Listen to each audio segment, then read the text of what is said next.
pessoal, não quero me alongar muito, porque a gente demorou um pouquinho para começar, mas só agradecer a presença de todos, em nome da Boitempo, em nome da Margem Esquerda, agradecer aqui a Casa Plana, nossos parceiros aqui no evento de hoje, agradecer em especial aos tutas, o Rodolfo e a Leonora Lucena, que vai mediar o debate de hoje, jornalista do Tutameia.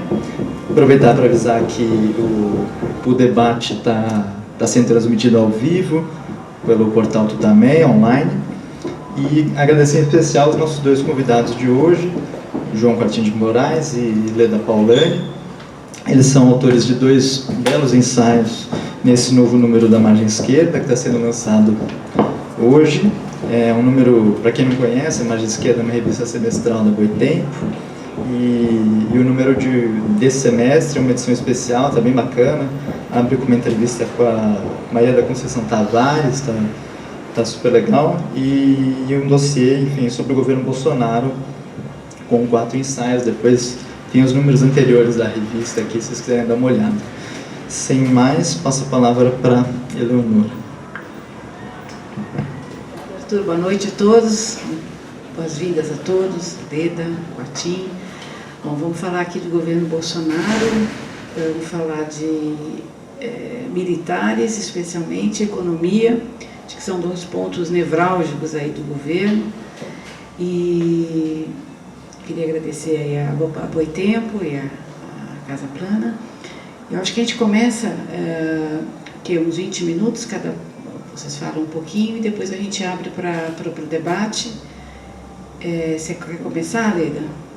Então vamos começar com a Leda, acho que vai fazer um diagnóstico da parte econômica e depois passamos para o Quartim com a notícia quente aí da queda do Santos Cruz e toda essa avaliação da intersecção do governo Bolsonaro com os militares. Leda, quer falar então? Bem, boa noite. Tem esse, mas tem... esse com as grandes massas que nos ouvem. As grandes massas, tá bom. E o outro é para a posteridade. Eu queria então, em primeiro lugar, agradecer o convite da Boitempo, da boa noite a vocês todos, agradecer o convite da Boitempo para estar aqui nesse debate e dizer que, enfim, no Brasil as coisas andam com tanta velocidade que você escreve uma coisa hoje, amanhã já ficou velho, né? Então é um pouco difícil a gente falar de conjuntura, ainda que seja a conjuntura aquilo que sempre mais nos mobiliza, né? Porque a gente está vivendo aquilo, está no olho do furacão, né? Como a gente disse. Quando esse artigo me foi encomendado, no final do ano passado, me foi informado que seria feito um dossiê sobre o governo Bolsonaro, que na realidade seria ainda uma expectativa, né, de governo Bolsonaro. O Bolsonaro já tinha ganho as eleições. Então, enfim, eu falei pouco de conjuntura e muito de estrutura no artigo que eu escrevi, e basicamente pensando na questão de qual é o papel hoje do Brasil naquilo que a gente chama de divisão internacional do trabalho, né? Que o Brasil é uma economia capitalista, o capitalismo é sistêmico, né? Ele é enfim, se espraia aí por todo o planeta.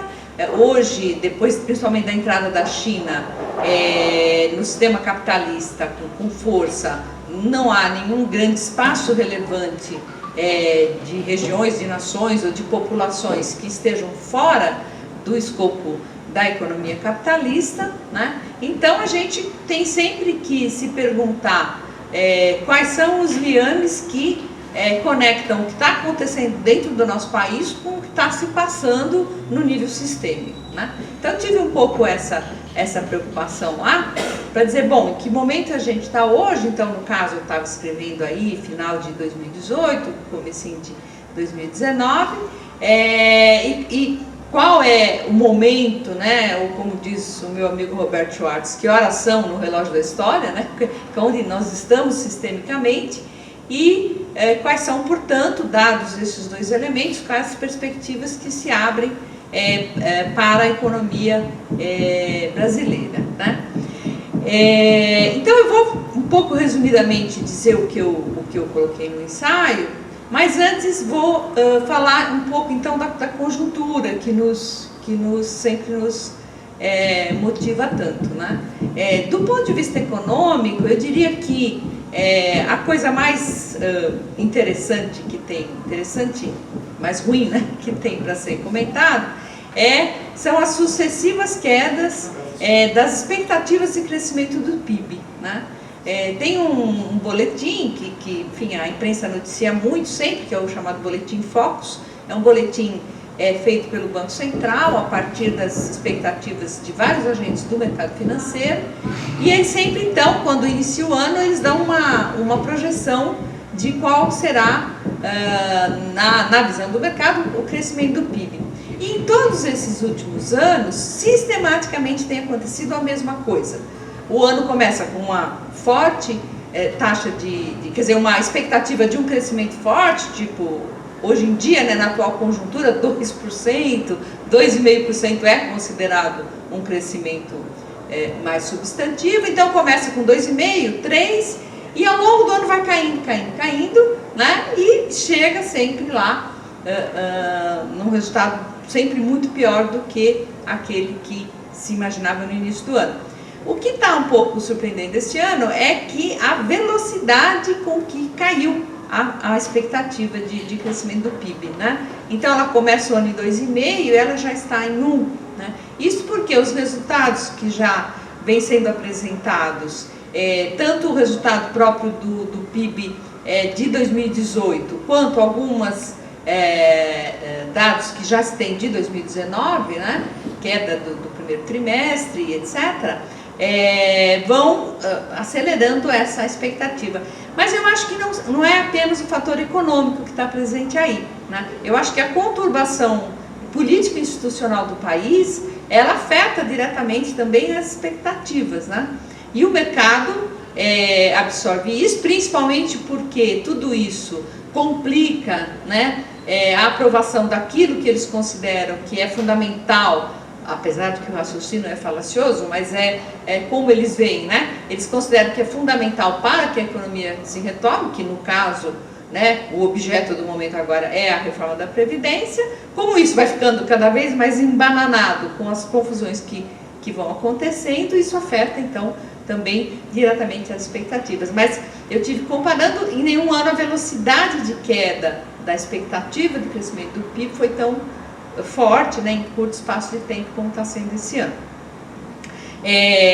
Bom, isso mostra, portanto, que a gente tem uma espécie de ritmo de recessão, se a gente puder usar um termo desse jeito, que vem se mantendo aí nos últimos anos, né? A gente teve duas quedas grandes do PIB, 2015 e 2016, tudo em torno de 3,5%, 3,6%, 3,7%, e depois um crescimento, né, muito pequeno, porque 1%, 1,1% não é nada substantivo, não repõe de modo nenhum nem o nível de 2012 do PIB, né? E agora esse ano, com boa sorte, a gente chega em meio, eu acredito, né? Com boa sorte. Então, bom, o que significa isso? Então, agora indo um pouco para a estrutura.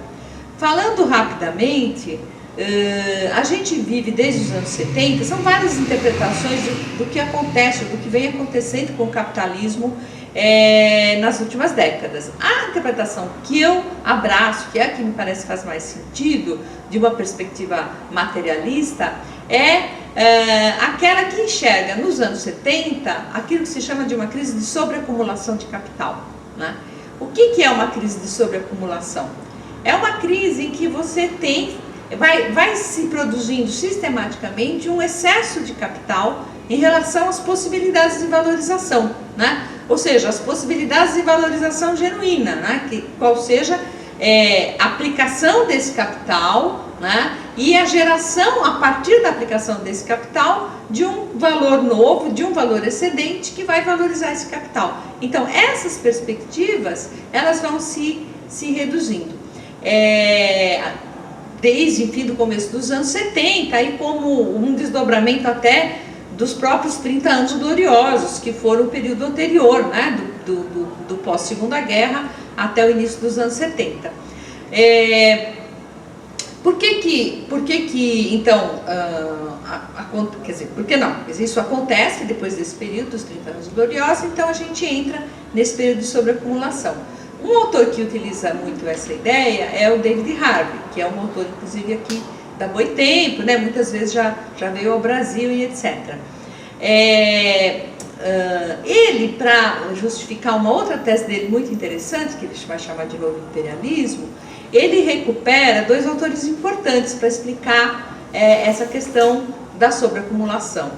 Um é a Hannah Arendt e o outro é a Rosa Luxemburgo, duas mulheres, né?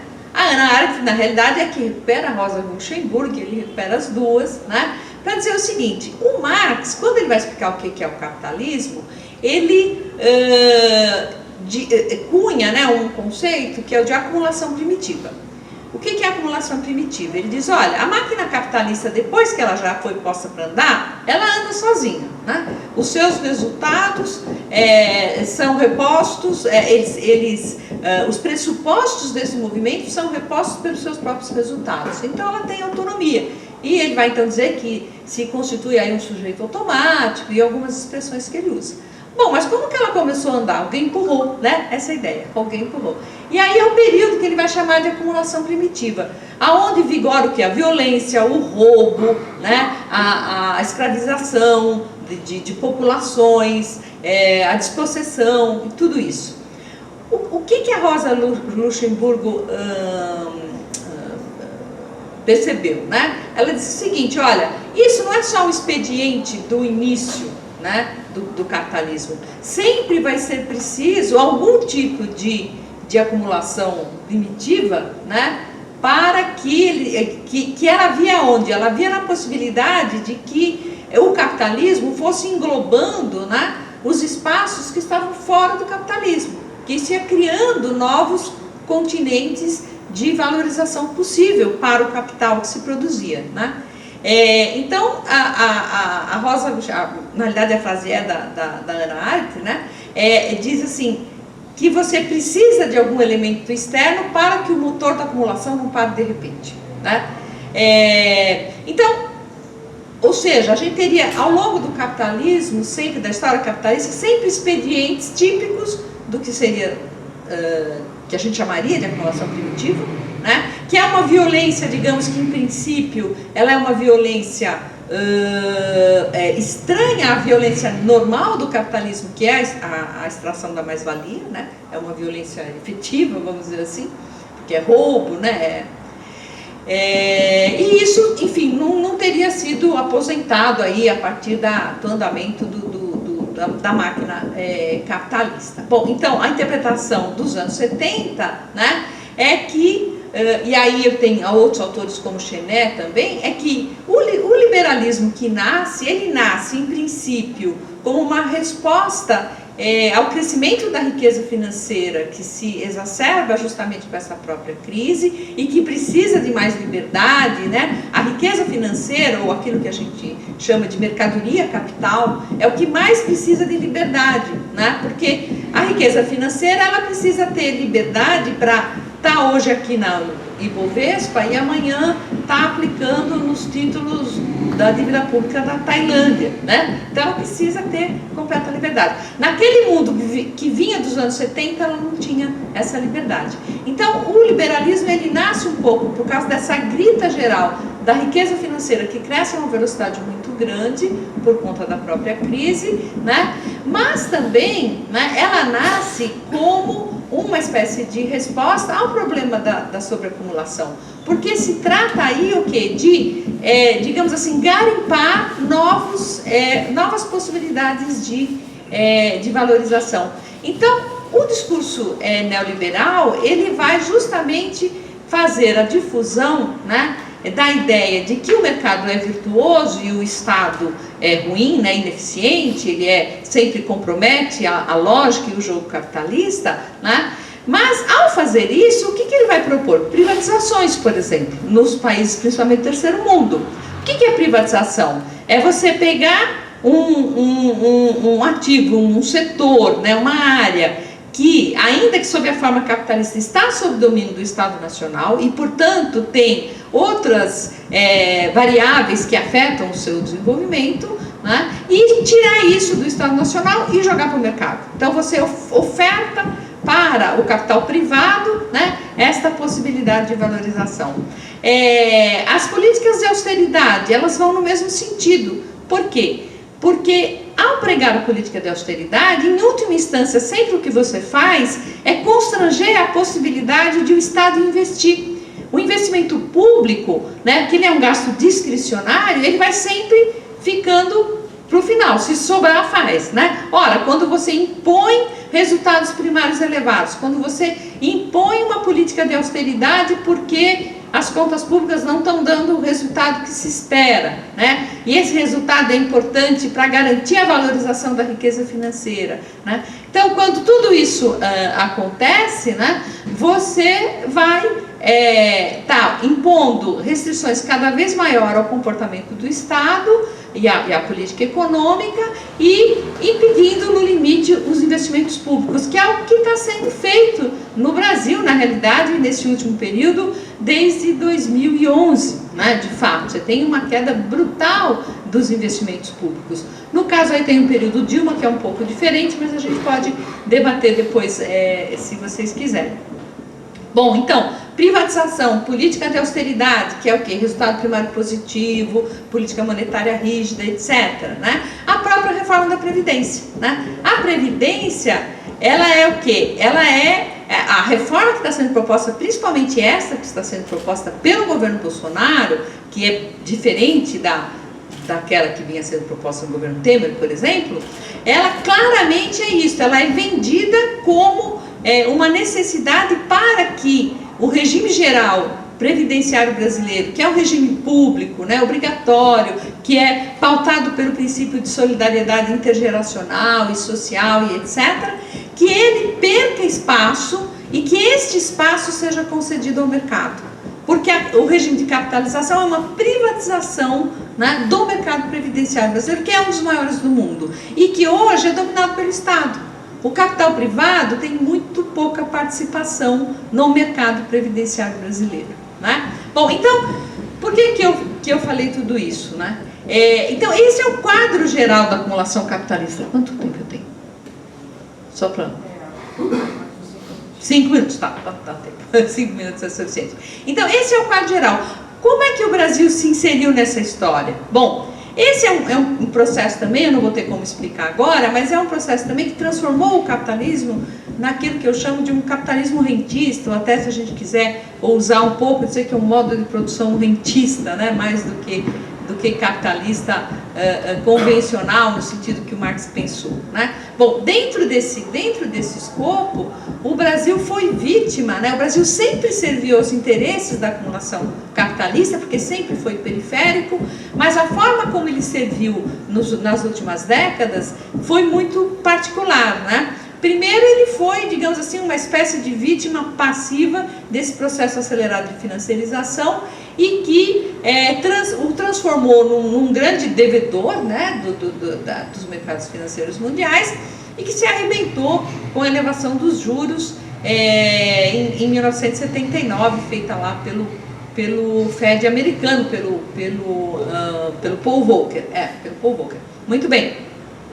Isso quebrou o Brasil, não quebrou só o Brasil, quebrou toda a América Latina, né? E o Brasil levou muito tempo a sair das cordas, vamos dizer assim, e conseguir, né, voltar a ter, por exemplo, uma entrada de recursos na sua balança de capitais, na sua conta capital e financeira do balanço de pagamentos. A partir da estabilização monetária do plano real, uma série de medidas foram tomadas, principalmente a partir do governo Fernando Henrique, para transformar o Brasil numa potência financeira emergente. Então eu digo que aí se iniciou uma quinta fase, não tive tempo de falar as anteriores, mas uma quinta fase da forma de inserção do país dentro do sistema global, né? Nessa quinta fase, o que o Brasil vai ser substantivamente?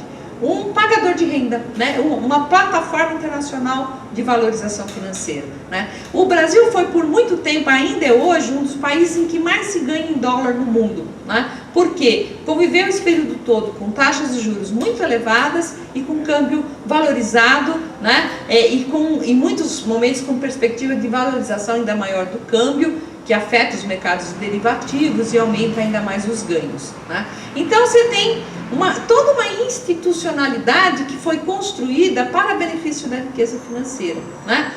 Isso teve, digamos assim, se algum lado positivo teve, né, é que, digamos, deu uma certa folga de balanço de pagamentos que se juntou com um período bom de preços de commodities elevados e etc.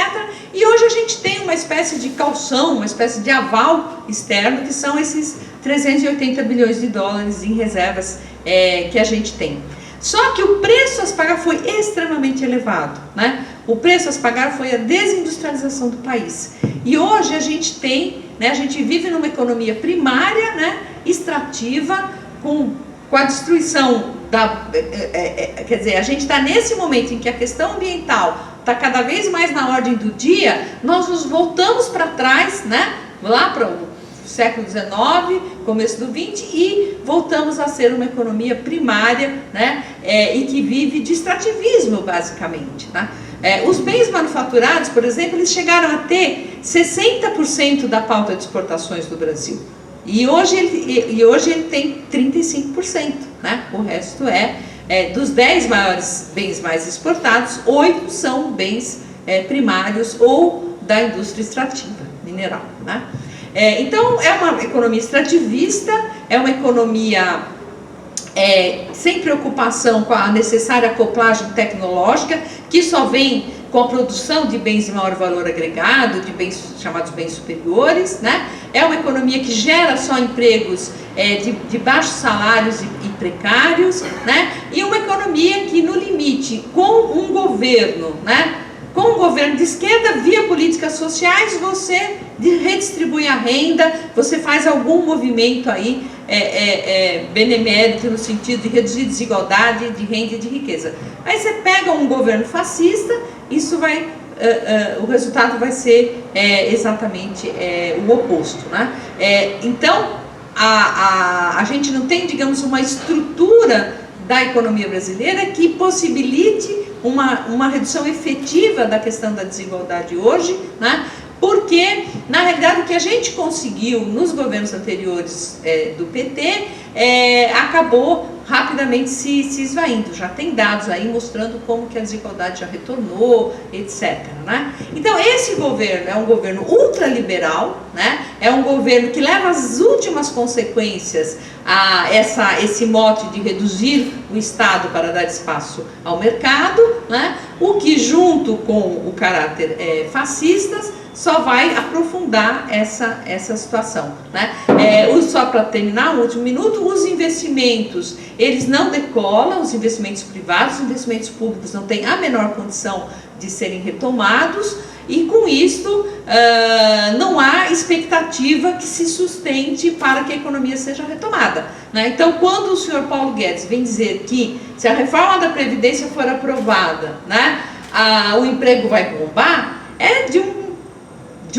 digamos assim, cinismo absoluto. Eu tenho certeza que ele sabe que isso não vai acontecer. O que vai acontecer de imediato vai ser, as bolsas vão subir e tal, mas isso você está mexendo com os estoques da economia, né? Vai ter alteração no valor dos estoques da economia, dos diferentes tipos de estoques de riqueza. Você não vai ter nenhuma consequência imediata disso para o comportamento do emprego, da produção e da renda, né? E mesmo que houvesse alguma consequência imediata, o preço a pagar em termos da desigualdade futura, né, que você vai produzir num país extremamente desigual como é o Brasil, que é o 9º país mais desigual do mundo hoje, né, é inaceitável democraticamente. Acho que era isso que eu queria falar. Obrigada.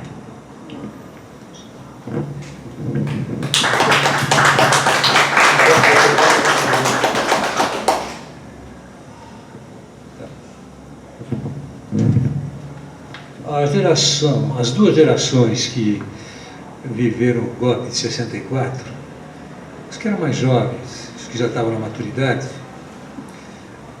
adquiriram, pela pesada força das circunstâncias,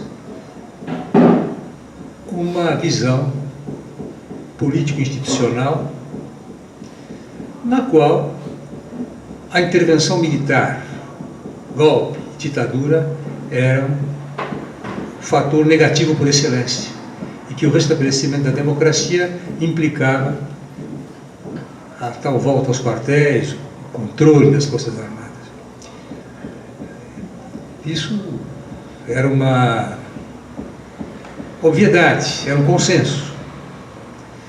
Mas isso teve um efeito muito especial na elaboração da Constituição de 1988. É que achava-se que fortalecendo controles jurídicos, judiciários, da política e da possibilidade de recaída dos militares em tentações intervencionistas, era uma tarefa histórica. A Constituição deveria configurar o bloqueio das possibilidades de intervenção militar. E achava-se que, para tanto, importava, sobretudo, fortalecer o judiciário. É consenso, quem leu a Constituição, discute a Constituição, que, por exemplo, os poderes do Ministério Público foram extremamente reforçados na Constituição. Eles não usurparam isso. Isso lhes foi dado naquela situação e correspondeu a uma espécie de lição que, como eu disse, 2 gerações tiraram. É um consenso.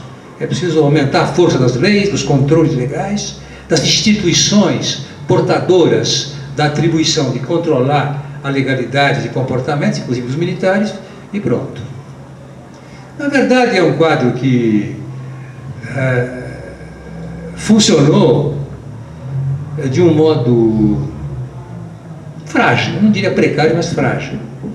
E basta lembrar, quem tem idade para lembrar, que poucos dias depois de promulgada a Constituição de 1988, Sarney chamou o Exército, que ocupou Volta Redonda, que resistia à privatização, resistia à venda para, acho que já era o milionário Steinbruch ou um outro qualquer, invadiu e 3 operários foram mortos a tiros, foram mortos pelas Forças Armadas. Ela nasceu com sangue operário correndo. Houve um momento de maior calmaria.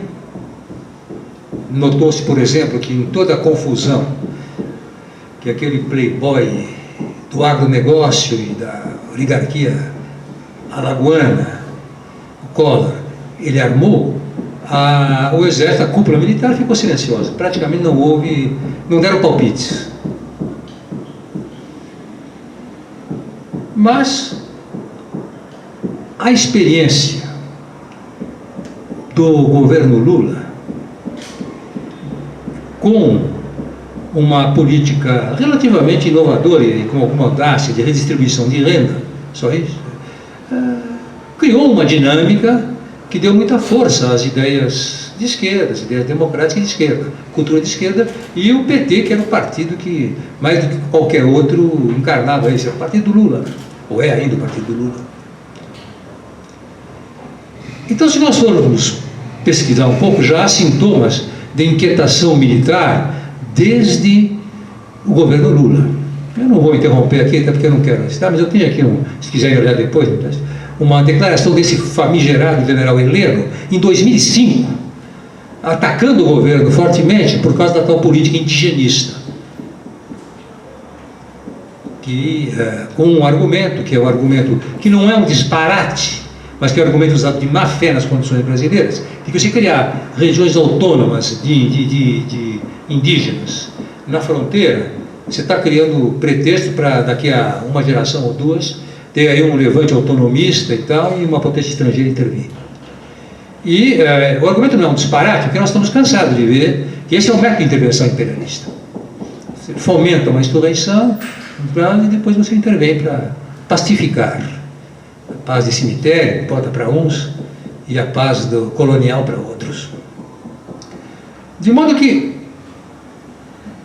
não houve, até o contexto da ofensiva reacionária desencadeada em junho de 2013, e desde então a direita ficou na ofensiva, não houve nenhuma manifestação maior, por exemplo, a essa desse Heleno que eu disse a propósito das reservas indígenas, uma outra, mas no geral eles ficaram na expectativa. O primeiro grande fator que os colocou radicalmente contra o PT, me parece, contra o PT e contra a esquerda, foi a Comissão da Verdade. Isso é tão importante lembrar. Eles não querem que mexa nos crimes que eles praticaram. Então, nisso houve uma audácia, foi uma das poucas audácias da Dilma, cujo governo primou ao contrário, pela timidez. Né? Basta dizer que chamou Joaquim Levy, né? Entregou a economia para o Joaquim Levy, já dissemos tudo. Mas, então, havia agrado de uma fermentação. Ela eclodiu em que situação? Ela eclodiu, todos estão lembrados, que são fatos recentes, relativamente recentes, quando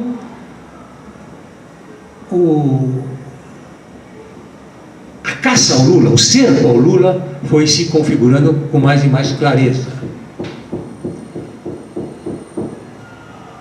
Aí sim, eles se mobilizaram, e no primeiro lugar, para dar total força a esse maldito Torquemada do interior, que é esse Hipócrates, Tartufo e Torquemada, que é esse Moro, né?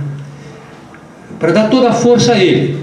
Então o Moro, na frente do Temer, foi condecorado com aquelas ordens militares, lá, não sei se do Caxias, não sei do que, pelo general Vilas Boas, que era então ministro da não, ele era comandante do Exército, não era ministro da Defesa. Era um general também, o nome me fugiu agora, mas não era o Vilas Boas. E o Vilas Boas ali fez um discurso dizendo que, elogiando o Moro como herói da luta contra a corrupção, isso na frente do Temer e toda aquela tropa, né? O pessoal rindo, né? Não é comigo, hein? Comigo não, hein? Pensando. E, evidentemente, foi uma intervenção que era uma tomada de posição, mas ainda dentro dos limites do razoável, não era violável. Ele violou o tal equilíbrio dos poderes, já que ele era alto funcionário do Poder Executivo. Nós também nos lembramos na pressão assintosa que fez para forçar o desempate da decisão sobre a do Lula em cima da ministra Rosa Weber. Aí, esse é o momento. Nesse momento, eles já estão intervindo. Quer dizer, voltamos à intervenção militar. Aí sim, abertamente. De tal maneira que o que veio depois se inscreve numa linha de consequências a partir dessa primeira violação. Aí já acostumaram, perdão. Acostumaram, quer dizer, estava aberta essa porta, estava rompido o tabu, digamos. Aquilo que os próprios militares, eu disse isso porque há 30 anos atrás participei de alguns debates sobre o Estatuto Constitucional das Forças Armadas, com muito militar, aliás, da Aeronáutica e da Marinha. Musical. Pode continuar? Ou deixo tudo musical, sem problema. E eles caçoavam dos outros. Quando o jeito falava alguma coisa exagerada, diziam: olha a recaída, olha. Eles têm senso de humor, né? Sobretudo quando não estão em porão de tortura, eles têm muito senso de humor. Olha a recaída. Tinha que fazer uma declaração tipo Vilas Boas, assim. De modo que foi um verniz e um certo equilíbrio que durou de 1989, porque 88 começou no banho de sangue em Volta Redonda, depois, e que durou aí com alguns sinais negativos, algumas rápidas recaídas, durou o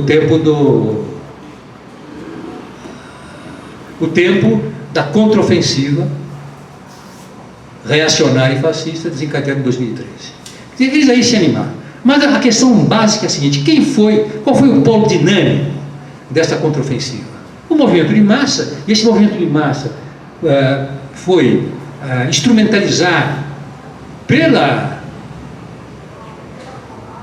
pelos meios da burguesia do sul, do sul do sudeste, nós sabemos todos isso, e pelo controle monopolístico dos meios, dos grandes meios privados de comunicação social, começando pela Rede Globo. Nós também sabemos isso.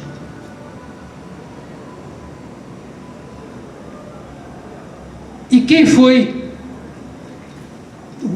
o ferro da lança desta ofensiva? Foi a máquina judiciária, e não somente o Moro, porque o Moro tinha um enorme apoio do aparelho judiciário. Isto é, aquele aparelho judiciário que nós aí, não é, né, nós, eu me incluo nesse nós, achamos que ia ser o grande antídoto para garantir as instituições democráticas ou liberal-democráticas no Brasil. Então houve aí um jogo de equívocos compreensíveis, porque era compreensível em 1988 que nós víssemos, centrássemos o problema da garantia da democracia no controle dos militares. Havia um limite nisso, porque essa oposição civis-militares é uma oposição típica do pensamento político liberal. Os civis se dividem em classes sociais, e não são todos os civis que são favoráveis à democracia. Ao contrário, boa parte da cúpula, que chama aí de elite, isto é, a alta burguesia, o grande capital, estão sempre dispostos a favorecer uma situação em que o recurso aos militares como última garantia da propriedade seja possível, seja viável. Então, é nesse quadro que nós nos movemos, mas o fator dinâmico não foram os militares. Os militares foram oportunistas, historicamente. Isso é, quando veio a brecha, em 2013, o enfraquecimento da Dilma, aí eles saíram do armário. Que aí vem as declarações do Vilas Boas, seguida de outras declarações. Significa o quê? Significa que, vamos dizer, nós temos que recolocar a questão militar, a questão dos militares, no âmbito das grandes questões nacionais e dos interesses de classe próprios a cada uma das frações aí do capital. A alta finança, ela, de qualquer maneira, quer a ordem, quer garantir, não vou entrar no terreno que a Leila já tratou, mas ela quer garantir a possibilidade de recolher seus dividendos, seus investimentos financeiros, seu lucro financeiro. Portanto, ele é o partido da ordem por excelência.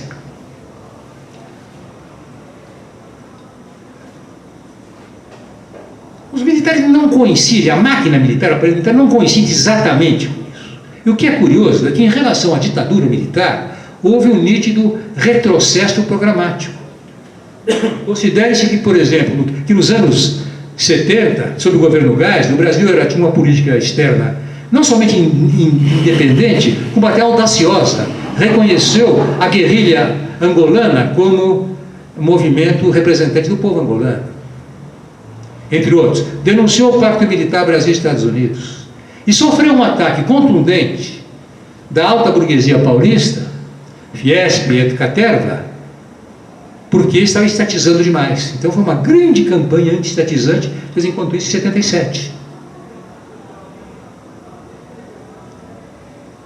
Então, uma interrogação que fica é essa: esses militares que são em torno do Bolsonaro, eles mudaram completamente? Alguns até dizem que eles mudaram até a cabeça do Bolsonaro. Admitiram que o Bolsonaro tem a cabeça no sentido mais próprio, ele tem mais a esperteza e agressividade, né? Cabeça no sentido de ser um sujeito, um ser pensante, é mais problemático. Mas não vou entrar no personalizar demais, fulanizar demais a discussão. O fato é que essa posição, esse compromisso histórico das Forças Armadas com a economia nacional e com o Estado brasileiro, ele, ao longo da ditadura, ele se manteve com altos e baixos. Castelo Branco era mais pró-americano, tinha algumas mais tendências, mas no geral manteve-se. Isto é, a identificação da máquina, do aparelho militar com o setor público da economia, com a autonomia brasileira. Então, essa é uma nova interrogação que se coloca num contexto diferente, porque nós achávamos que o Bolsonaro, temíamos que o Bolsonaro, me lembro até uma vez, nós estávamos juntos na USP, você lembra, em fim de ano, dezembro, né? O ambiente era sombrio, nós estávamos achando que estava muito mais sombrio do que hoje, por exemplo. Nenhum problema se resolveu, nenhum perigo foi afastado, mas eu me lembro, o ambiente ali, naquela pequena reunião que fizemos, estava sombrio, deprimente, porque nós não sabemos ainda como é que ele vinha para cima da gente que eu digo não apenas, ou não principalmente em relação aos direitos e interesses das grandes massas da população, mas em relação à esquerda. Não sabíamos. E pelo jeito, por enquanto, pelo menos, ele não encontrou força para cair em cima da gente como gostaria. Desculpa, como se diz, convalescendo de uma pneumonia. Por isso que eu aconselho a todos de tomar vacina, porque é barra pesada. Ficam 10 dias no hospital e um mês para me livrar dessa porcaria.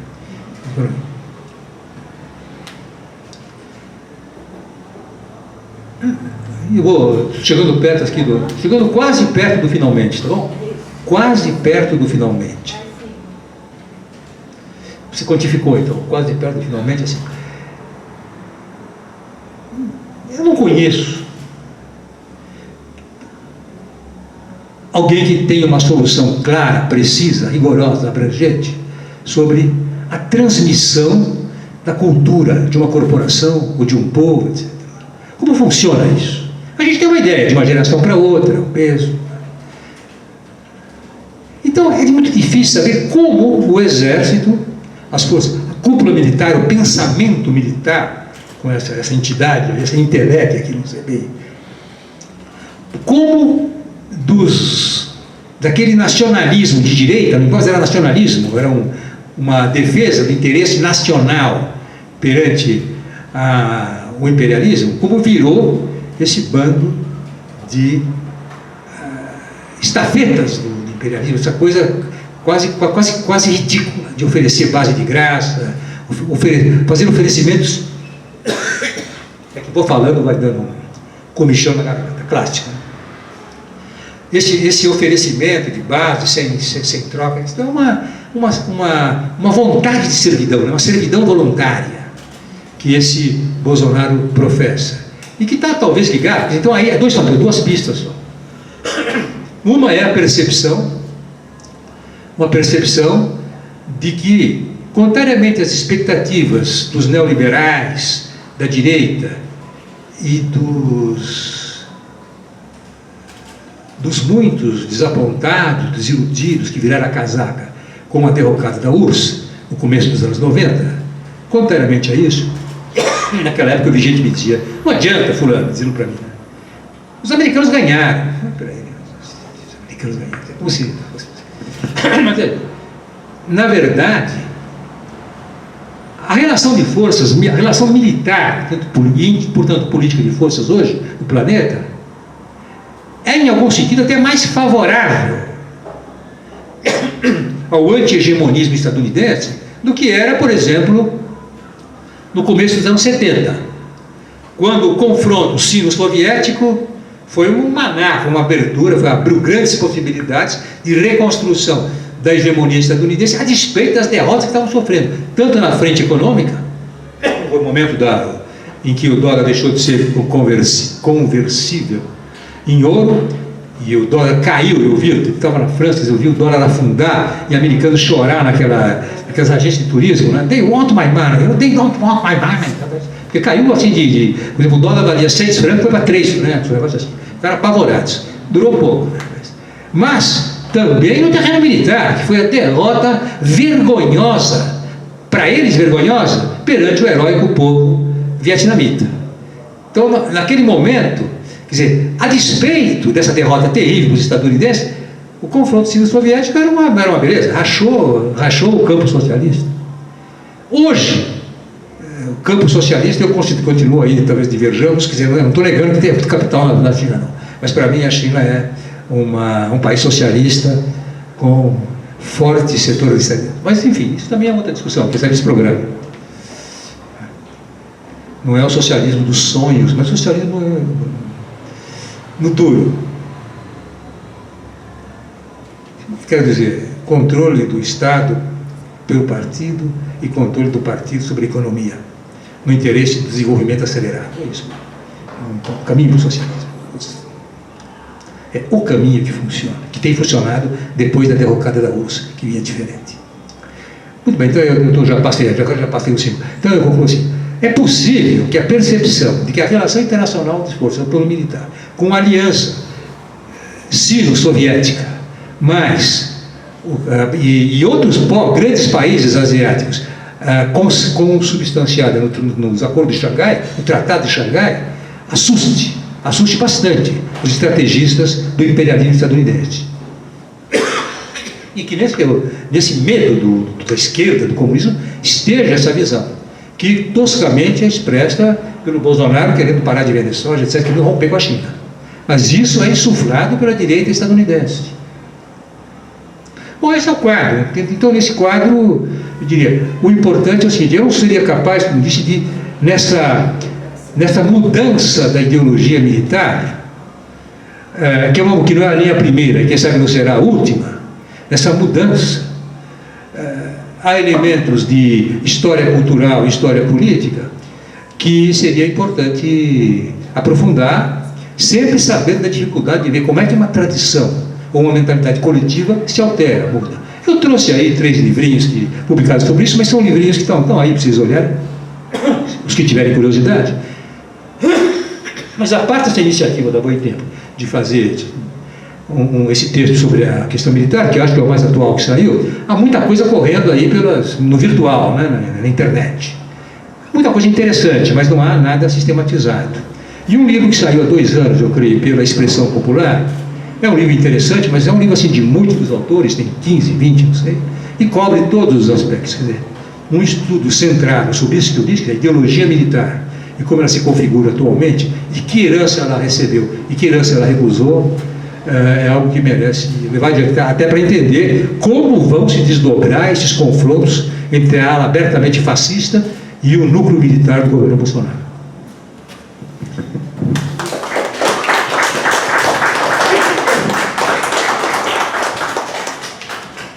Obrigada, Quartinho. Obrigada, Leda. Vou fazer o seguinte: eu vou fazer uma primeira pergunta para começar aqui os trabalhos, aí depois a gente abre para o debate.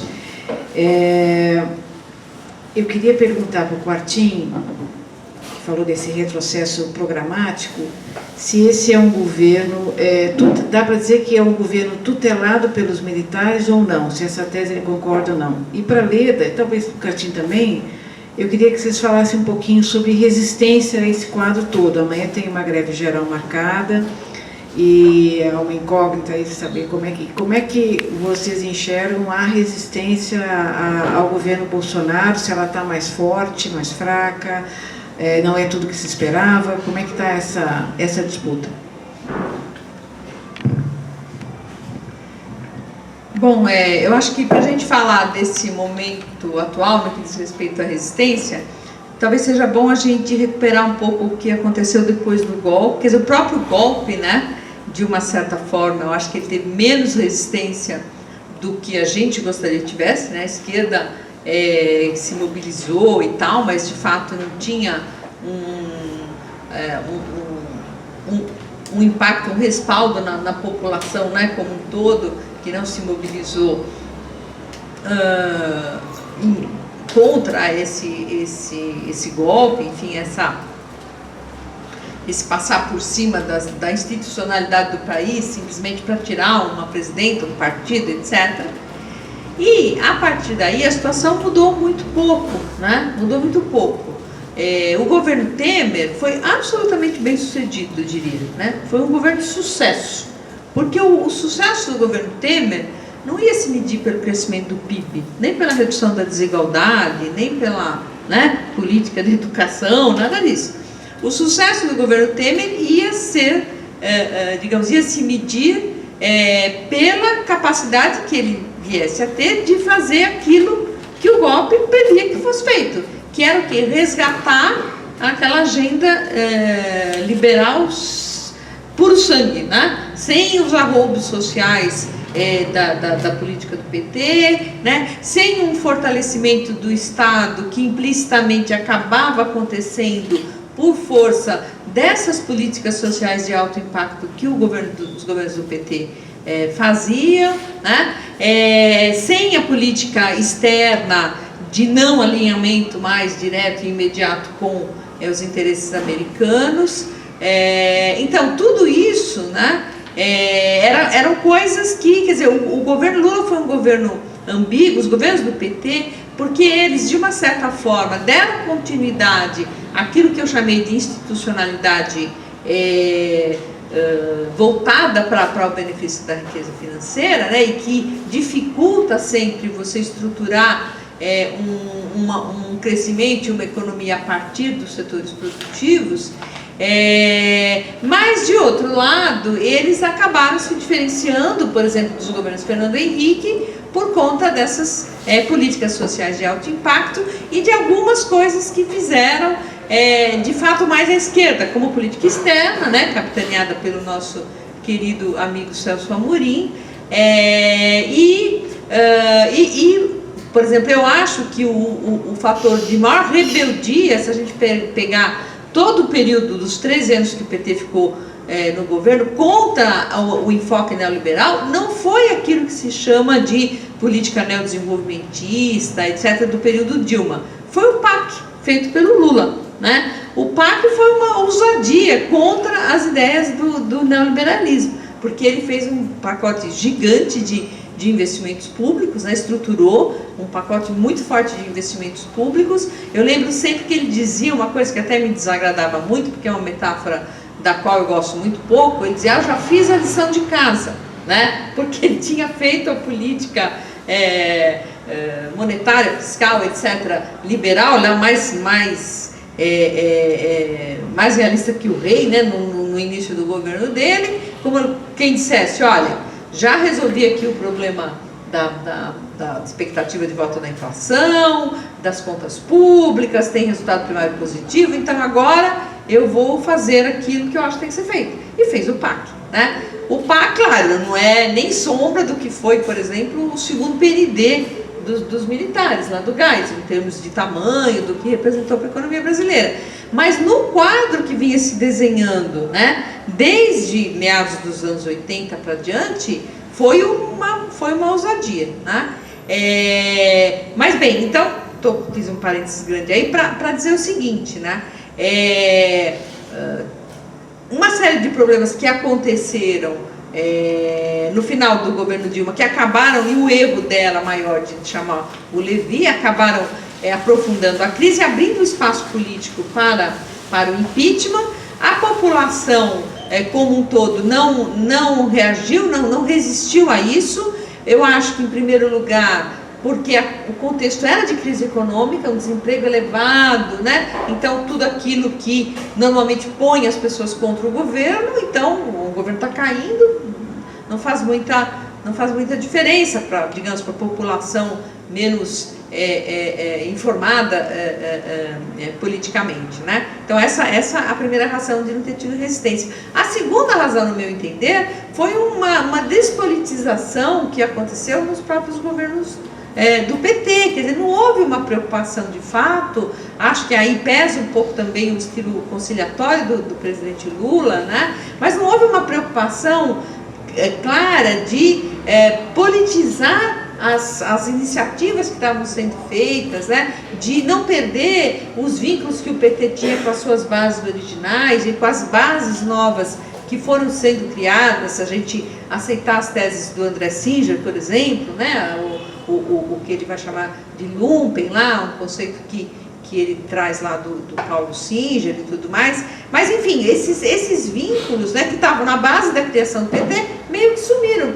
E o PT virou um partido que, enfim, fazia boas políticas sociais, tinha essa preocupação de reduzir desigualdade, de reduzir miséria, né, mas não politizou. Então, na hora que você precisou que a população fosse, né, para bancar que esse governo, que esse partido não fosse ilegitimamente retirado do poder, a população não apareceu, né? Então, quando entrou o governo Temer teve todo todo o espaço do mundo para fazer o que quis. Ele aprovou sem grandes protestos a PEC do teto dos gastos, né? Aprovou sem grandes protestos a reforma trabalhista, a lei da terceirização e uma série de outras coisas. Ele não conseguiu foi mexer na Previdência, né? A Previdência, eu acho que ele foi, digamos assim, a prova do pudim que ele não passou, né? Mas no restante ele foi um governo muito bem sucedido, fez aquilo que pelo menos os liberais, os mercados financeiros queriam que fosse feito, que era passar todas essas medidas. Hoje eu acho que o contexto é um pouco diferente, eu tenho uma intuição, mas não sou analista política e nem socióloga para ter um fundamento mais firme, né? Mas me parece que hoje, em função do contexto todo que se formou, já de um certo desencanto com o próprio governo Bolsonaro, né? E com, enfim, agora essas últimas revelações aí bem ou mal, acho que desconstrói um pouco essa imagem que se construiu do Moro como uma espécie de herói nacional, um sujeito impoluto, que está lá para só combater a corrupção, etc. Isso acho que foi um pouco desmontado. Então, eu tenho a impressão que deve ser uma coisa muito forte amanhã, deve ser uma coisa, parece que sempre que os sindicatos relacionados com mobilidade, com transporte, param, você tem uma greve forte. E até onde a gente sabe, há expectativa de paralisação, né, de transporte público nas principais cidades do país. Então, acho que essa questão que estourou aí no domingo da Vaza Jato, né, como já está sendo chamada, acho que vai ajudar a fortalecer esse movimento. Mas é um período, enfim, é um momento que eu acho que é difícil para a gente fazer um prognóstico. Você tinha feito duas questões. A primeira, porque eu não... Uma é sobre a resistência, né? Sim, e a outra é sobre se há tutela militar ou não. Assim era a primeira. Eu não tinha notado. Bom, sobre a segunda eu não tenho nada de muito interessante a acrescentar o que a Leda falou. Por aí, esses dados existem, temos que esperar amanhã. Acho que de qualquer maneira não perder de vista que se eles não vão dar, porque se não houve uma marcha sobre Roma, uma marcha sobre Brasília, ou o incêndio do Reichstag, etc., eles vão ter que continuar com a eleição, forçar. Isto aí, nisso uma dúvida que tínhamos, eu tinha pelo menos, não sei, que pesava realmente, eles vêm com tudo para cima da gente. Qualquer cenário parecia possível, aquele louco que queria fuzilar 15 mil petistas no Acre. Quer dizer, a gente viu que 2/3 daquilo era bafo, era garganta. A falar em garganta, eu aviso, hein? Eu falei que tive pneumonia, mas eu tive alta, hein? E me vacinei, de modo que não estou infectando ninguém. É um parênteses, mas é bom dizer, né? Porque o cara tive uma pneumonia, puxa, você está vacinada? Não. Agora está vendo? A responsabilidade que eu teria, mas eu estou vacinado. Depois... E usando o mesmo microfone. Perdão? Usando o mesmo microfone. Pois eu pensei, não, deixa eu tranquilizar. Depois, esse cara me passou a pneumonia. Não estou. Mas estou com uma sequela, né? É muito violento. Por isso que quem não vacinou eu sugiro, se não está no programa, mas eu sugiro que vacine. É bruto, foi muito bruto. O vírus está aí, é muito bruto. Então, essa expressão tutela militar foi usada em um outro contexto. Eu discuto um pouquinho isso no artigo aqui na margem esquerda. Foi uma situação em que foi o termo que se conferiu para a situação em que eles tinham ainda uma voz, em última instância, exerciam um controle sobre o poder do Estado numa aliança informal, mas explícita. Aí tem o episódio dos 6 anos, né, que ele é característico. Quando configurou-se a ceticeria que matou o Tancredo e impediu-o de tomar posse, ele morreu antes de tomar posse, ou quando devia tomar posse, houve uma dúvida ali constitucional, iminentes togados, reuniram-se políticos, etc. Mas o vice pode ser, se o presidente não tomou posse, o vice pode ser empossado? Discute de cá, discute de lá. Ulisses Guimarães, por exemplo, estava antes que achava que não, que tinha que... Não estava na dúvida. E nesse momento apareceu um jurisconsulto chamado Leônidas Gonçalves, general do Exército, e na reunião correu lá para onde estavam reunidos no hospital, onde estava sendo enterrado ainda não, mas estava morrendo o Tancredo, ia lá ser enterrado. Foi enterrado depois de São Paulo, antes, me precipitei, foi trazido de Brasília para São Paulo, o enterro foi aqui, foi isso? Não, mas teve alguma coisa em São Paulo. Ele veio para o Incor. Por que ele estava aqui? Ele foi para o Incor, né? Ele veio ainda com vida. Com vida, né? Quase um pouco, né? Com uma semivida, né? O Incor demorou muito, eu me lembro de uma amiga jornalista, amiga também da Letra, colega lá da ECA, Sim. que ela me ligava no trabalho e falava assim, Paulo, o velho não morre, e ela dava plantão. Mas ele estava cantando como naquela ópera, sento el ánima partir. Estava morre e não morre, né? Ficou muito tempo aqui. Muito tempo, Congelado. Então estava morto, mas estava congelado, estava morto. Não sabemos. Estava morto, mas estava morto. Não, eu tenho a lembrança passando por. Enfim, não também é. Não, mas teve esse Voltar ao ponto. cotejo para o aeroporto para Minas Gerais. Teve alguma coisa, do Incor, tá tudo bem. Ele morreu no Incor, então. Ah, bom, tudo bem. Então é isso, tá. Os fatos estão restabelecidos em sua concatenação. 21 de abril de 85. Quer dizer, morreu no mesmo dia do Tiradentes. 85. Então, e estava aquela discussão, e aí, mais tarde, como essa discussão foi a portas fechadas, e disseram ao Ulisses, né, que, poxa, foi até você foi generoso, né? Generoso, foi para evitar um confronto maior, renunciar à sua pretensão. O seu direito de preconizar a presidência como presidente do Congresso e convocar novas eleições. Você foi bastante generoso. Aí ele respondeu, isso está em livro de bibliografia, generoso coisa nenhuma. Em plena discussão chegou o meu Ponte de Miranda, que era um célebre jurista do passado, né? Chegou o meu Ponte de Miranda e encostou a espada na minha canela e me disse, quem será presidente é o Sarney. Quem fica é o Sarney. Perante tão persuasiva hermenêutica, Ulisses disse, bonzinho coisa nenhuma, cedi a força.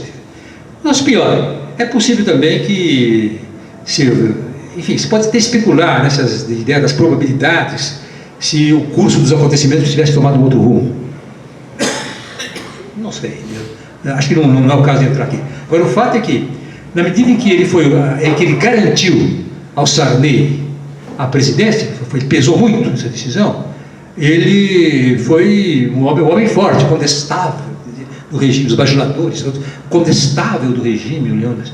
E quando em 1987 discutiu-se, o Congresso Constituinte discutiu a duração do mandato do Sarney, Sarney, que é um vigarista radical, né, disse, não, eu desisto de 1 ano, fico só 5. Agora veja, a situação era a seguinte, 6 anos era o tempo da ditadura, né? Tinha o Geisel ficou 6 anos, o Papo Figueiredo ficou 6 anos também, então era 6 anos. Ele entrou depois da ditadura, né? Seria já na normalização constitucional, mas guardou essa ideia, o presidente é 6 anos, graças a uma lei espúria que era aquela Constituição outorgada, as duas, de 67 e 69. É isso que dá. Então ele disse, eu desisto de 1 ano, só que ninguém tinha dado para ele 6 anos. Na verdade, o consenso no Congresso era 4 anos, um mandato meio tampão, né? Isto é, foi isso. Nessa hora, o Leônidas multiplicou as declarações, o Exército não aceita redução do mandato do Sarney. Ele ficou 5 anos no berro. Mas que essa tutela militar teve, até mais grave do que agora, porque deram 1 ano mais de mandato para aquele farsante. E essa ideia, então, agora, no momento, como está configurada a questão, não se pode exatamente falar em tutela. Eu não falaria em tutela nesse momento. Esse homem foi eleito. Esse homem tem, em torno dele tem, bom, todos sabem, um núcleo forte de neoliberais que querem fazer uma colossal transferência de renda dos pobres para os ricos, que é acabar com a previdência, né? Nisso que, em termos de luta de classe, é isso. Uma colossal transferência de renda para os ricos. Então tem o núcleo neoliberal, esse núcleo militar, que não é pequeno, mas que, pelo visto, há vários vetores ali, várias hesitações. Nós vamos ver aí o que vai aparecer se esse general Cruz, qual é o primeiro sobrenome dele? Vai atrapalhar isso aí. Esse que foi demitido hoje, Santos Cruz. Se esse Santos Cruz vai botar a boca no trombone, vai ficar quieto, para não criar, é possível que fique quieto, né?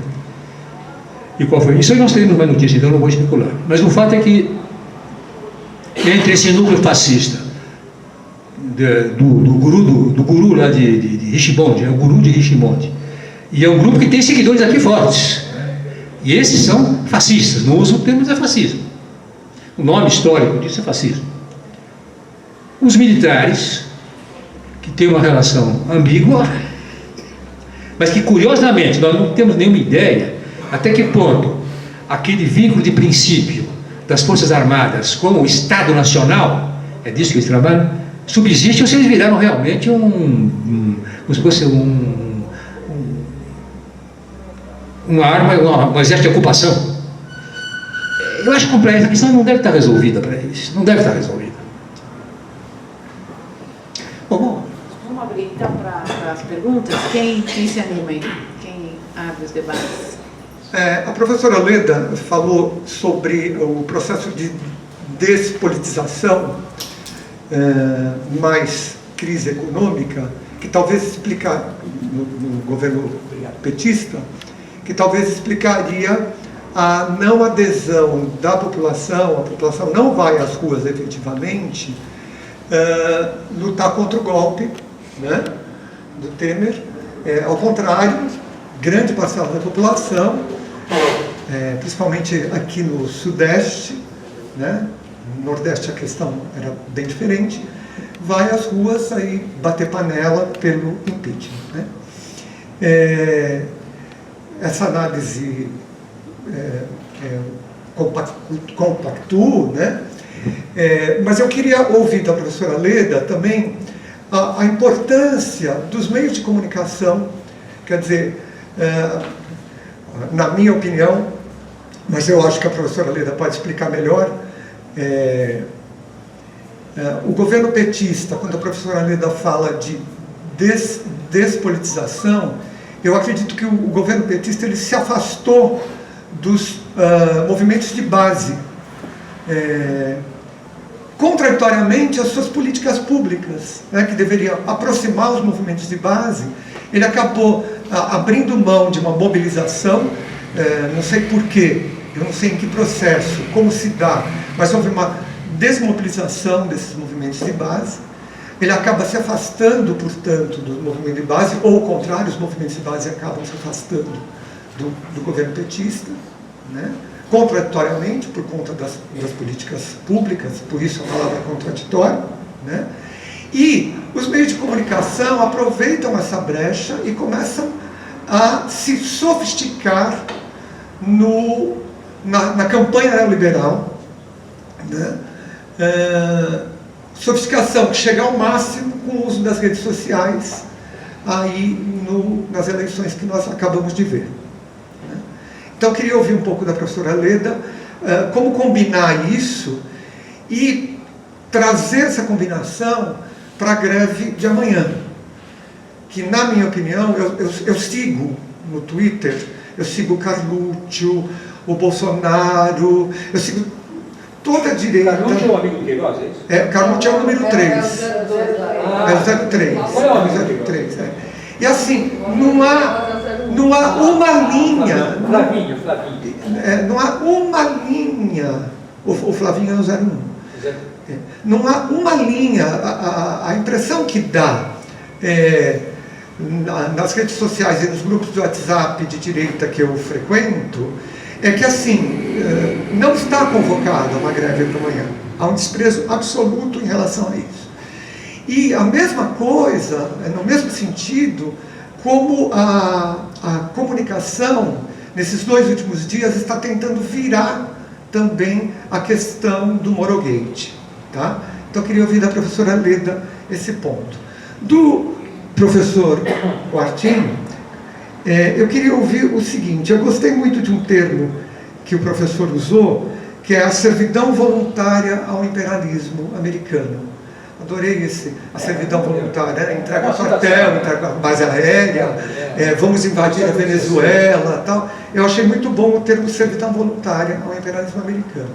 Agora, eu me pergunto, eu gostaria de ouvir o professor, a troco do quê? Se me parece até contraditório com a política neoliberal, por o que explicou a professora Leda. Então, a troco do quê? Eu queria entender, dentro dessa loucura, se existe um critério dentro da loucura. Uma racionalização. Tá bom? Então, as duas perguntas são essas. Bom, Paulo, olha, claro, acho que a mídia tem tido um papel, principalmente a que a gente chama de grande mídia, né? Que é a mídia, enfim, os grandes jornais impressos e as grandes redes de televisão aberta, né? Tiveram um papel fundamental, a gente sabe disso, em todo esse processo. Eu acho que desde 2005, na realidade, né? Eu acho que há, digamos assim, uma tentativa de se recuperar um governo que foi parar na mão de um presidente operário, de um partido de esquerda, sob os protestos de quem sempre, né, mandou no país. Então, isso nunca foi muito bem aceito, eu diria. O próprio Lula, inclusive por uma questão de preconceito de classe contra ele, que não tem estudo, etc, etc, né? É claro que agora o Bolsonaro redime qualquer... Não é intelectual refinado como o Bolsonaro. Não, redime qualquer presidente, né? Por mais beoso que seja. Mas, enfim, até então não tínhamos isso. E é evidente que o Lula é um fenômeno né, que vai demorar séculos, talvez, para se repetir, existir outro igual, né? Mas não importa, quer dizer, ele era não só um filho da classe pobre desse país, migrante, passou fome, etc., como ainda fundou um partido que ajudou a derrubar a ditadura, tá certo? Porque o PT teve um papel fundamental, né, digamos assim, no caldo de cultura que se formou para finalmente a ditadura acabar. Então, quer dizer, acho que nunca as pessoas os do outro lado se conformaram com essa história de o PT e o Lula ganhar a eleição. Então, desde 2005, eu acho, desde aquela história do mensalão e todo o carnaval que foi feito e tal, vai havendo uma tentativa de tirar, de afastar esse pessoal, né? Eles achavam que com o mensalão o Lula estava acabado e tudo mais, mas não, o sujeito sobreviveu, ganhou a eleição, foi reeleito, né? Aí veio a crise, foi um golpe, né, muito forte, a crise internacional de 2008. Da mesma maneira se pensou que finalmente... ele disse que era Maralina, veio estourar a marolona na cabeça da Dilma depois, espetado. Mas enfim, e aí de mais uma vez o Lula não só elege a Dilma, como sai com 80, não sei quantos % de aprovação. Isso vai irritando esse povo cada vez mais, né? E eu acho que o cume foi 2014. O papel da mídia em todo esse processo é inegável, da grande mídia conservadora. Só que, ao mesmo tempo, graças à difusão das redes sociais, as mídias alternativas foram ganhando espaço, né? Acho que se a gente não tivesse, obviamente, internet, as redes sociais, a gente não teria o Tutameia, por exemplo, né? Mas tem o Tutameia, tem o Mídia Ninja, tem Jornalistas Isso, tem 247, tem uma renca de mídia alternativa, que inclusive quando você fala para as pessoas, né, que são menos politizadas, você começa a discutir alguma coisa, você fala, olha, mas veja tal coisa, e as pessoas começam a entrar ali e começam a descobrir, eu já fiz isso, né, com amigos assim, menos, e eu falei, puxa, mas como que eu não sabia disso? Como que eu não sabia daquilo? Como que eu não sabia daquilo? Sim, porque a nossa mídia, ela desinforma, né? Eu acho, Paulo, posso ser radical, mas eu acho que a nossa mídia, não é que... Eu acho que assim, a mídia, a grande mídia no mundo inteiro é conservadora, por DNA de origem, vamos dizer assim. Mas no Brasil ela não é conservadora, ela é criminosa. porque ela desinforma deliberadamente. Ela esconde aquilo que ela não quer que apareça, né? Ela põe lá no pezinho da página, ou ela deliberadamente distorce os fatos. A mídia televisiva, e aí para entrar na questão do Morogate, a mídia televisiva, ela edita, né, para passar a imagem que ela quer do que ocorreu. Vídeo aí desde o famoso debate lá Collor-Lula, né, na eleição de 89, a famosa edição do Jornal Nacional no dia seguinte. Agora, assim, nesse caso específico, pelo que eu tenho lido, e aí é enfim, até uma questão que remete para outras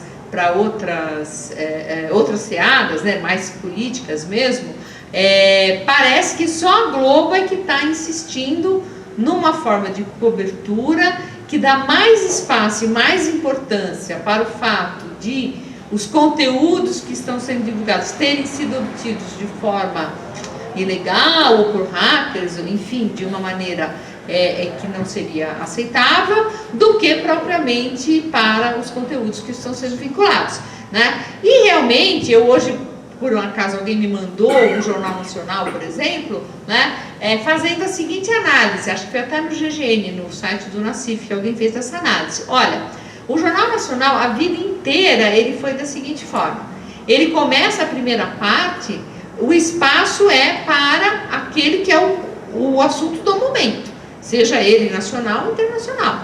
Depois, tudo mais, eles apertam na segunda parte do jornal, né? Tem sempre uma parte mais prolongada com assuntos do momento. Dessa vez eles fizeram o contrário. Estão fazendo o contrário, né? Então eles falam de tudo, a previsão do tempo, o jogo de futebol, não sei o que, não sei o que. E aí lá na segunda parte vai falar dos vazamentos. Porque não tem como não falar, mas aí eles falam desta maneira, né? Sempre dando o maior peso possível para o fato de as informações terem sido obtidas de uma maneira que, em princípio, não seria aceitável. Porém, isso, segundo eu tenho lido, eu não assisto a TV aberta, porque não tenho estômago e nem tempo, né? Então, prefiro gastar meu tempo com outras coisas. Mas, pelo que eu li de análise de gente da mídia mesmo, parece que isso tem sido mais uma característica da Globo, de fato, e que as outras televisões estariam, digamos, fazendo uma coisa um pouco mais neutra ou não tão, enfim, fazendo uma aposta tão grande. Em suma, a impressão que dá é que a Globo está querendo, de fato, salvar o Moro, que o Moro foi a caução da Globo, né? Eu acho que eles elegeram o Bolsonaro para ter o Moro, assim, entendeu? Eles gostariam que o Moro fosse o candidato a presidente e não... Parece que eles gostariam do Paulo Guedes. Sim, ou o Paulo Guedes. Ou o Paulo Guedes, né? Mas é que o Moro tem um apelo moral que o Paulo Guedes não tem. Então o Moro é mais funcional, né? O Moro, ele é o cara que defende a honestidade, né? O respeito com a coisa pública, com os recursos públicos. Então ele está lá no papel de os sujeitos que está botando atrás da cadeia os grandes e poderosos políticos e empresários que não têm esse respeito com a coisa pública e nem essa honestidade. Então ele é muito mais funcional. O Paulo Guedes é um cara que fica falando de mercado, um economistão lá, né?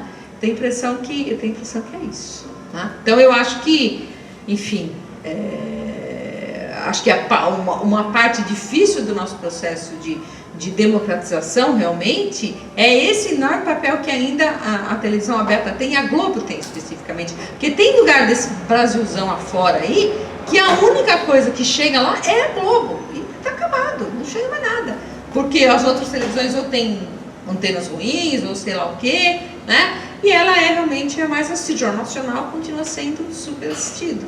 Então é um problema realmente, né? Não obstante, em muitas dessas regiões ganhou o Haddad. Pois é. Não, obriga a análise é mais difícil ainda, né? Tem que ir mais fundo. É mais difícil. Outros fatores que a gente não está levando em conta agora e certamente deram esse resultado. Ali eu fiz um comentário. Essa expressão é uma expressão que vem do século XVI, de um autor francês, servidor voluntário, em relação às guerras de religião, por isso. Eu disse, não, só não quero passar por plagiar, tem muito plágio por aí nesses meios, é bom dizer. Mas, na verdade, eu remeto àquela consideração que eu fiz esquemática sobre a mudança da relação internacional militar de forças em escala planetária. Em 1991, 92, acabou. A OTAN é dona do mundo. Né? Isso eu me recordo de no jornal Le Monde, que é o jornal da burguesia bem pensante francesa, vinha isso. A OTAN, havia uma ligeira ironia, quando destruíram a Iugoslávia, bombardeio, violando a Constituição. A OTAN, dona do mundo. Essa expressão hoje, a OTAN não é dona do mundo, coisa nenhuma. Quer dizer, juntando o poderio da China, o da Rússia, e até a Índia também balançando para adotar o Pacto de Xangai. De modo que a relação militar de forças mudou. Não é mais favorável nitidamente a nenhum dos lados. Foi o tempo. E os gringos deixaram passar aí 10 anos. Não deixaram, aproveitaram, né? Pontapé no Panamá, então eles não perdem tempo. Mas a dinâmica objetiva das forças não caminhava para esse lado. E foi o restabelecimento do Estado russo, pode chamar ele de czar, do que quiser, mas esse homem, ele restabeleceu a força do Estado russo. O que eles gostavam era do outro lá. Aí quando o outro, Yeltsin, aquele bêbado, quando o bêbado bombardeou a Duma, a Assembleia, onde predominavam os comunistas, todo mundo, não, tudo bem, não, mas são percalços. Né? O Putin, qualquer coisa que ele faça, é totalitário. Aliás, é impressionante, das coisas mais coerentes nos jornais aí, inclusive na Folha, que é mais, que tem menos, nesse ponto, menos malandragem que o Estado. O Estado segura um pouco mais o Estado. Porque o Estado é uma burguesia mais latifundiária, né? mais tradicional, controla mais as coisas. Mas não há referência ao Putin. Olha, pior que o Putin é o Maduro. O ditador Maduro, fora, depois do Maduro, o vilão dos vilões é o Putin. E por quê?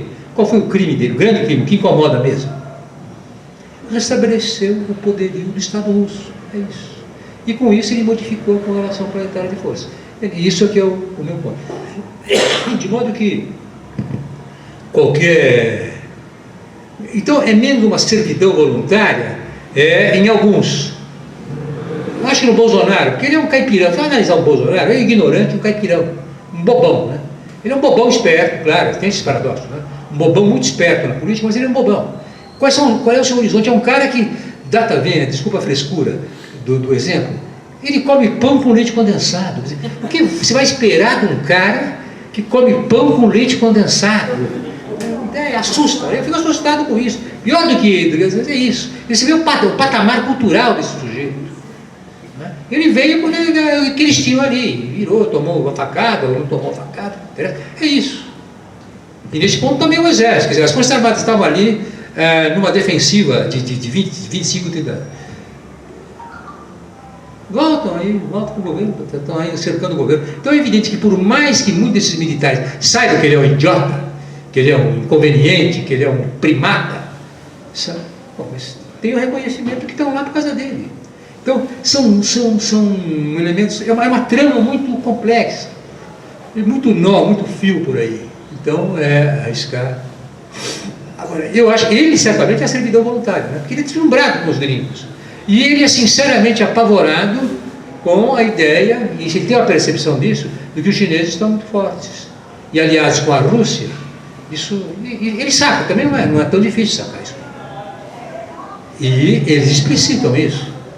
Várias vezes, né? É preciso segurar a China, a China que é o perigo. Porque, diferentemente da Rússia, a China tem um poderio econômico enorme, crescente. Agora está numa situação de grande diminuição, e tal, de crise, dificuldades econômicas, com 5, 6% de crescimento. Esse é o patamar dele, né? 6, 7 e tal, né? Aí, voltando a uma discussão rápida, para discutir, mas realmente eu acho que nós perdemos de vista, não é questão de ideologia, nós perdemos de vista a originalidade do fenômeno chinês. Na China, o Estado controla os grandes meios de produção, os bancos e a terra. Reforma agrária radical. E, ao mesmo tempo, estimulou o grande capital monopolista. Isso assegurou esse formato de 35 anos de crescimento. Isso vai dar no quê? Não sei. É evidente que há uma contradição entre o partido e esses milionários. Isso amanhã vai estourar, não sei como. Por enquanto, é um modo de equilibrar uma economia de tipo intermediário. Aí as palavras também, a gente não deve ter feitiço das palavras, de tipo intermediário, mas quer dizer, o meu critério é esse. Né? Onde o Estado controla a questão do lucro há uma economia de orientação socialista, vamos dizer, de critério, mas socialismo de mercado também é um pouco termos que... Mas, enfim, o mercado é anterior ao capital. Aliás, só mais uma, aproveitar a tua presença aí, só um comentário que na sua intervenção não era, se me permite eu falar de alguma coisa que não é mais do seu tema. Não seu tema. Só queria lembrar que quando Marx fala em acumulação primitiva, ele diz a assim chamada acumulação primitiva. Isso é interessante, por quê? Porque ele está ironizando em cima da explicação dos economistas vulgares, não é nem do Ricardo, dos grandes economistas, sobretudo do David Ricardo, pelo qual de admiração que ele não esconde, né? Quanto nota no Capital, ele diz a honradez do Ricardo, a qualidade científica do Ricardo e tal. Ele diz a explicação, tipo Paulo Guedes, sabe, que estão aí até hoje, é o seguinte: tinha lá uma porção de gente que era mais econômica, né? Tinha um porquinho em casa, juntou dinheiro, em vez em prostíbulos, bebedeiras, não é? Eles juntavam, trabalhavam, eram bons pais, iam na missa, etc. Iam juntando moedinha. Aí, quando surgiu a oportunidade, eles investiram e contrataram outros, deram trabalho para outros, compraram matéria-prima, sei o quê, os equipamentos, contrataram aí alguns assalariados. Então, seria isso. Essa é a visão idílica da origem do capitalismo. Ponto daquela chuva liberal, né? Um pouco também do Max Weber, né, companheiro? Aquele negócio do espírito calvinista e tal. Tem um pouco de comunicação também, né? Bom, tudo bem. Bom, então o Marx ironiza isso e diz, aí sim que ele entra e diz: a grande pré-condição do capitalismo, isto é, a grande pré-condição para que o capital se apropriasse da produção, instaurando o modo capitalista de produção, foi haver uma massa de indivíduos incapaz, separada de qualquer, por causa da expulsão da terra, das grandes mudanças na agricultura inglesa, antes de mais nada. Esse fenômeno já estava claro na Inglaterra no século XVIII, ao longo do século XVIII, que não tinham outra maneira de sobreviver, duas maneiras: ou eram bandidos, miseráveis, mendigos, etc., que havia em Londres, tinha 1 milhão de habitantes, né? Mendigos que acabavam na cadeia, nas galeras, etc., ou vendiam sua força de trabalho, e depois de seus filhos, etc., né? Filhos já com 4 anos, até 4 anos, né? No capítulo da grande indústria, diz 4 anos, 6 anos, então a molecada já ia lá, né? Passava 10, 12, 14 horas trabalhando. É isso. Então, há uma verdadeira acumulação primitiva, que não é uma acumulação, só entre aspas, né? É a separação generalizada entre o trabalhador e os meios de sobrevivência. Essa é a grande pré-condição. Não é a única, claro, precisa que se junte capital, que haja capital monetário, que haja indústria, que haja uma certa aplicação dos conhecimentos técnicos, depois científicos. Não, era só isso, era só um parênteses. Não, eu notei que você tinha seguido em outra direção, falei, vale a pena a gente... Para os outros, não quero. Perguntas, pessoal, perguntas.